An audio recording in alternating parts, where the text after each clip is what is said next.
Hey there, and welcome to Next Level in Charleston, South Carolina. My name is JD McNair, and here we will talk everything from real estate sales to the hottest restaurants and special events in the Charleston area. You can catch up on each episode on iTunes, Google Play, and Facebook.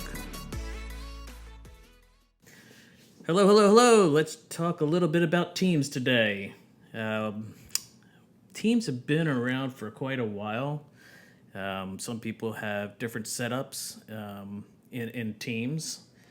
And I'm going to give you a little bit of background about teams from what I've seen in the past. I had a team before. I have a team currently. And we know it's a big buzzword, and it's also something that the most successful real estate organizations or groups or individuals used so they can scale their business. So let me start out and go back to 2004 and 2005. I was with a different company that I am now. And unbeknownst to me, I actually formed a team without really even thinking about organizing one. It kind of fell into my lap. Well, not really falling into my lap. I had to create it because we were busy enough that the demand on the amount of sales required us to have more agents, and we had to come up with an organizational structure. I was in a different market, and in 2004 and 2005, we took on a number of independent builders, and we went and grew from, in a 16 to 18 month period, we went from myself and then an assistant and a single buyer's agent, and grew that into 18 salespeople, a marketing person, and we had a transaction manager, and we had a closing coordinator. So we were finely tuned, very well organized. We put the whole thing together in probably about 3 months. I was the lead person on that whole thing, and we ended up being the largest producing real estate team, or an individual on my team. I can't say an individual because I wouldn't have been able to do it without the team, but we were the largest producing team in North End, South Carolina in 2005. Of course, we all know what happened a few years later. Builders went out of business, market did its thing, and then people just started getting out of the business. Now, today, you can see that teams are very successful, and the teams that are successful all have operational systems and procedures in place. And I'm gonna go into some of those things here today, and try and help you out in understanding the right way to structure them, because it's come a long way since 2004. And I think with some of the information you're going to get, you'll see some value in it, and you can determine whether it's something you want to pursue or not. Now, why teams today?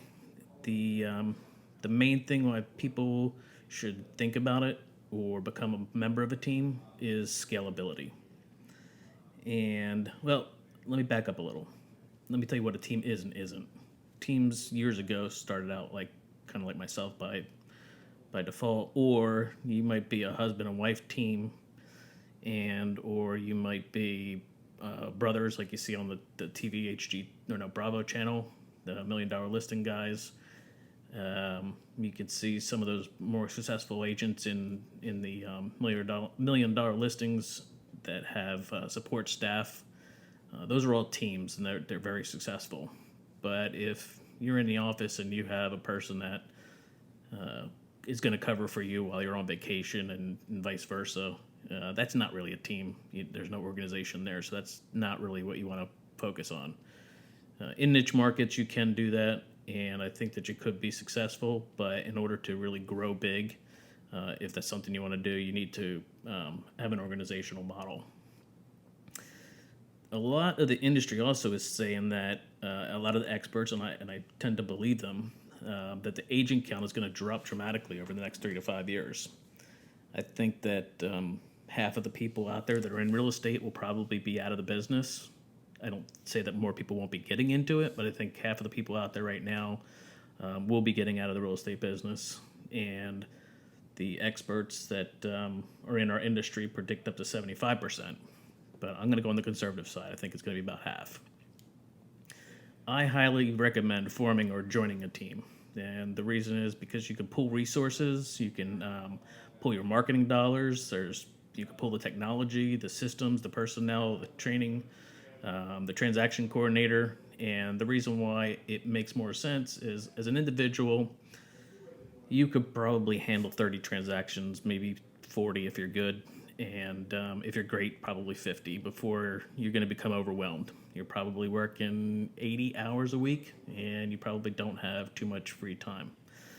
And the reason why people design these teams and get involved with them is because they want to have a life. And, I was that person that worked 80 hours a week. And right now, I would like to say I work 40, but probably more around 50 to 60. And that's because my responsibilities in my organization are a little bit different. I not only have a team, I'm a broker in charge of a Remax franchise, and I have to be there for everybody, not just myself and my team. Also, in a team, it shows that you're relevant, and what I mean by the term relevant is you need to be seen, you need to be recommended, and you need to be the person that the consumer will call to help when they're ready to buy or sell a home. It's kind of difficult if you don't have the budget as an individual to become relevant. Not that you're an irrelevant person, but be relevant that you're in the eyes on social media, obviously Facebook. Maybe got some wrap on your car or something along those lines.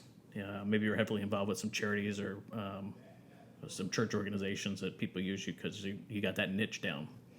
So relevance is also a very big part, like I just mentioned, and that is part of a team. They produce on a higher scale, and they help each other out. Some people are just considered like a buyer's agent, and you'll have a listing agent. You probably have more than one buyer's agent once you get into it a little bit deeper and start going from your tier 1 to your tier 6. I'll touch base on the tiers a little bit later.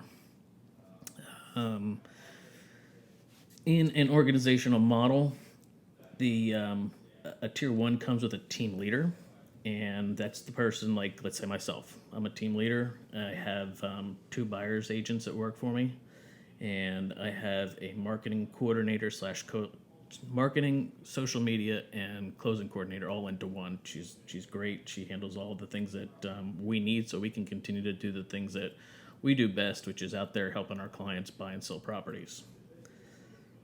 If you go to a different tier, you're going to obviously add more things like a listing specialist. Right now, and in our particular case, I'm a listing specialist, and then there'll be other people that you can actually turn on to become listing specialists as you grow.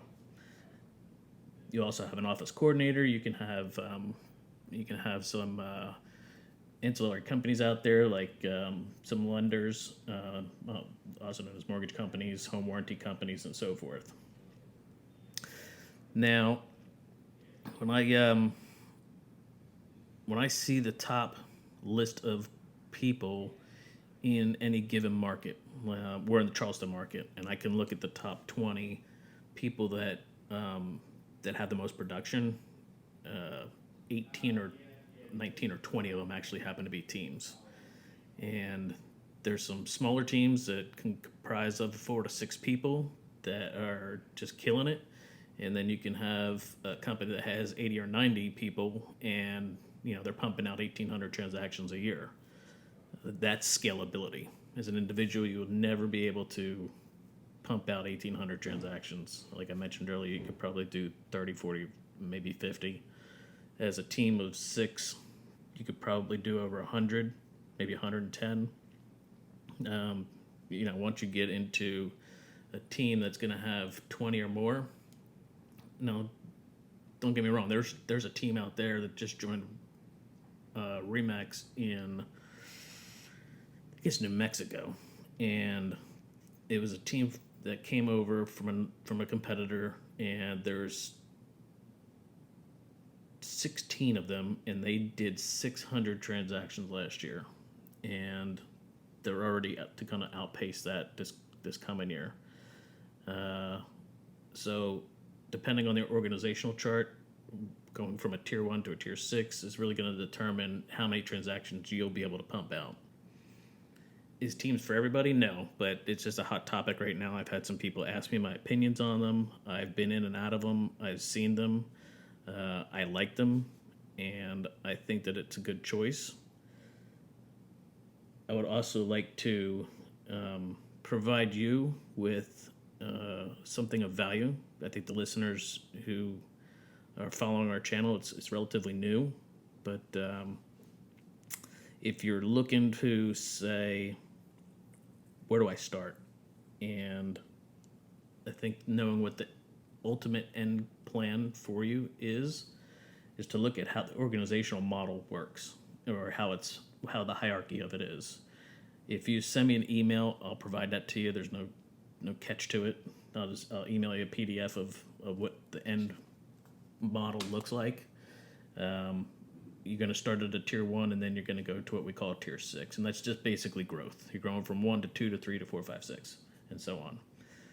If you want to learn a little bit more about how to set it up, I'd be happy to talk to you and help you out with it. I can't devote a whole lot of time to a lot of people, but I can certainly devote some time to some individuals who are seriously thinking about doing it. For the agents that are in the Charleston area market and are interested in joining a team, it'll be a little bit easier for you. I would definitely like to talk to you in person. My company, myself, we're in a growth mode. We have leads, so we have a demand to take it to our next level, our next tier. We're looking to launch. We're not looking to. We are launching Booge, which is our technology software, on September 3rd. We're really excited about that. We do have a marketing person and a social media director in place, as well as a transaction manager, transaction coordinator, the same thing.